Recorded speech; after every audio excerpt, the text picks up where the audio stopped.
আসসালামু আলাইকুম। আপনার বাচ্চা কি কথা শোনে না? বারবার বললেও কি আপনাকে ইগনোর করে? পাবলিক প্লেসে কিংবা মেহমানদের সামনে কখনো কি আপনাকে বিব্রত হতে হয়?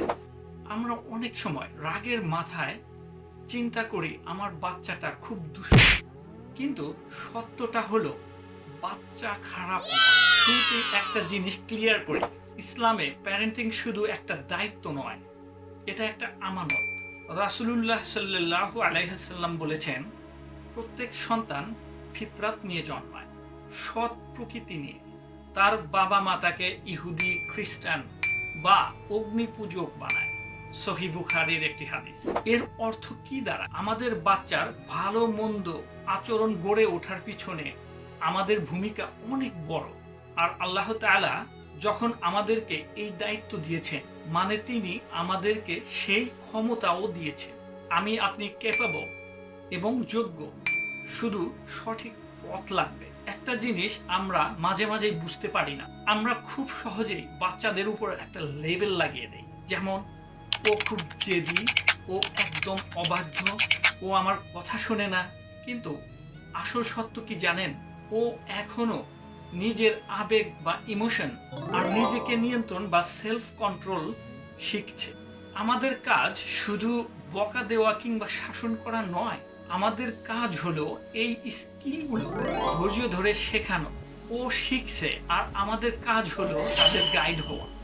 ডেনমার্কে এসে একটা জিনিস লক্ষ্য করেছি, এখানকার স্কুলে শিক্ষকরা কখনো চিৎকার করে না, কখনো হাত তোলে না। তাও বাচ্চারা নিয়ম কানুন মেনে চলে। কিভাবে? পজিটিভ রিইনফোর্সমেন্ট এবং ক্লিয়ার বাউন্ডারিজ এর মাধ্যমে। আমরা বাংলাদেশে বড় হয়েছি, যেখানে লাঠির জোরে শাসন ছিল একটা নরম। কিন্তু ইসলাম কি বলে?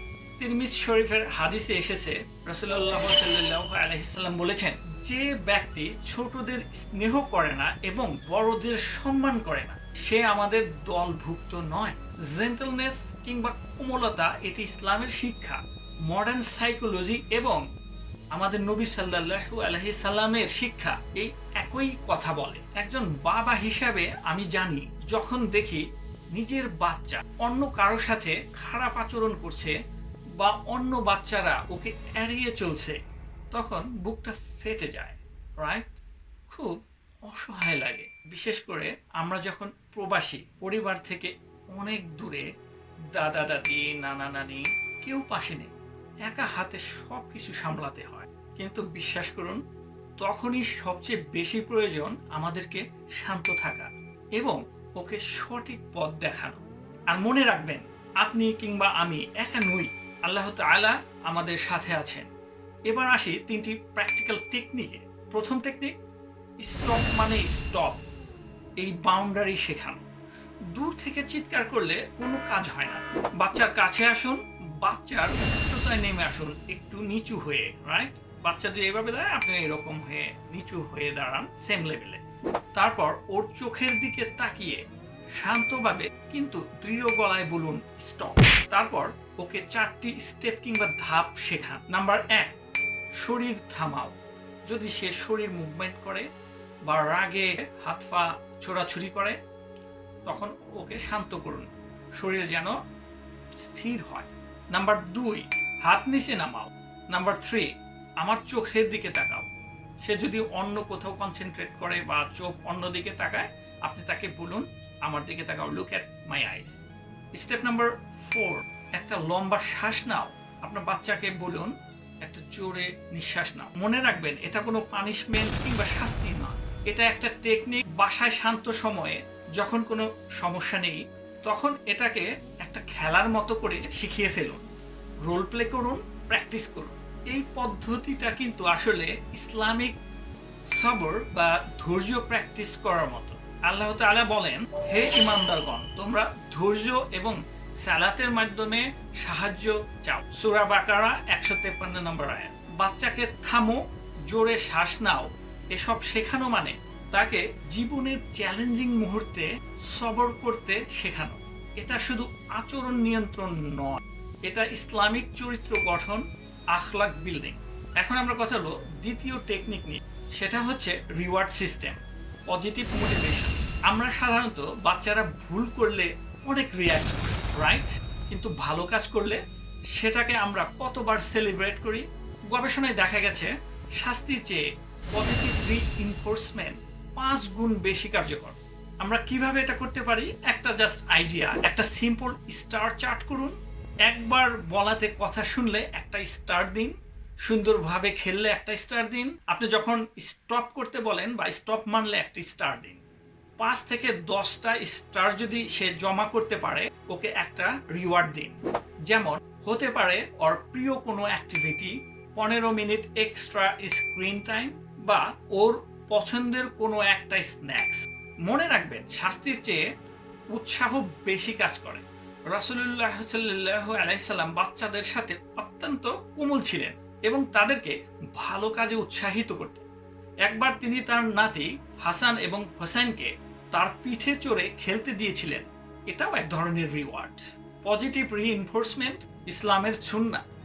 শাস্তির চেয়ে ভালোবাসা দিয়ে শেখানো, এটাই নবীজির পথ।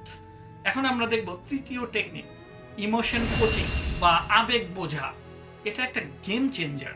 বাচ্চা যখন রেগে চিৎকার করছে, তখন চুপ করো এটা না বলে ওর ওই ফিলিংস বা অনুভূতিটাকে একটু বোঝার চেষ্টা করুন এবং একটা নাম দিন। যেমন, আমি বুঝতে পারছি তুমি এখন অনেক রেগে আছো, কারণ খেলনাটা খুঁজে পাচ্ছ না, তাই না? অথবা তোমার কি এখন খুব খারাপ বা দুঃখ লাগছে, কারণ তোমার বন্ধু তোমার সাথে খেলতে চাচ্ছে না? যখন বাচ্চা ফিল করবে আমি বা আপনি তার ফিলিংসটাকে বুঝতে পারছি, তখন ওর জেদ করার প্রবণতা ম্যাজিকের মতো কমে আসবে। কারণ ও তখন ভ্যালিডেটেড ফিল করবে। ও বোঝে আমার ফিলিংসটা নরমাল, আর আব্বু আম্মু আমাকে বুঝেছে। তারপর সলিউশনের দিকে যান। তুমি রাগ করছো, এটা ঠিক আছে বাবা, কিন্তু মারামারি করা যাবে না। চলো আমরা একসাথে দেখি সমস্যাটা কিভাবে সমাধান করা যায়। ইসলামে আবেগকে দমন করতে বলেনি, বরং সুন্দরভাবে প্রকাশ করতে নিরুৎসাহিত করেনি কখনো।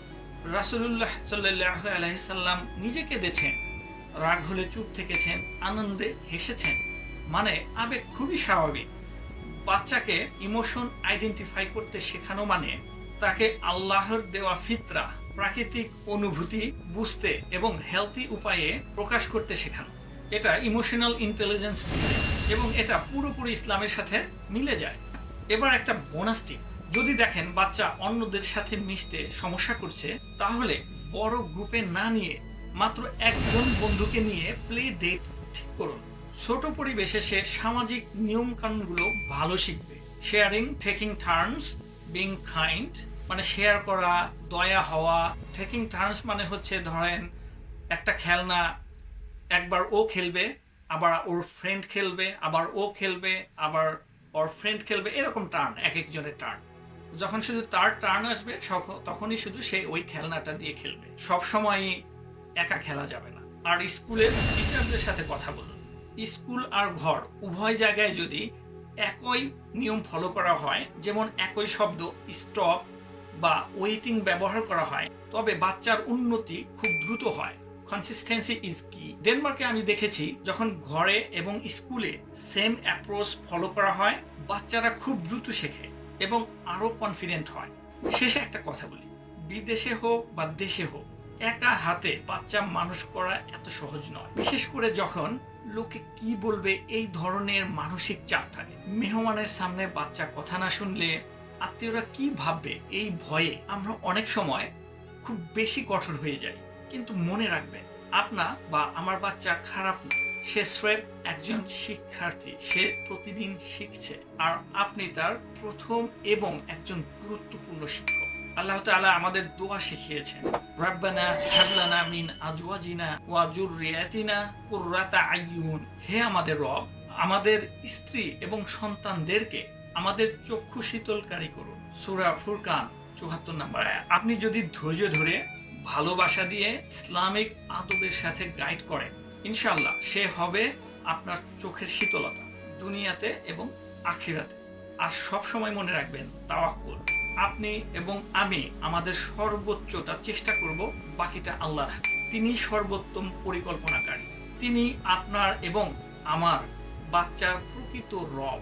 হে আল্লাহ, আমাদের সন্তানদের মধ্যে বরকত দিন এবং তাদের আমাদের চক্ষু শীতলকারী বানান। আমি আপনার বাচ্চার কোন আচরণটা আপনার কাছে সবচেয়ে চ্যালেঞ্জিং বেশি মনে হয় কমেন্ট করে জানান। ইনশাল্লাহ আমি আপনার সমস্যার সমাধান নিয়ে কথা বলার চেষ্টা করব। আর ভিডিওটা যদি হেল্পফুল মনে হয় অন্য বাবা মাদের সাথে শেয়ার করতে ভুলবেন না। আল্লাহ হাফেজ। বারাকাল্লাহ ফিকুম। আসসালামু আলাইকুম।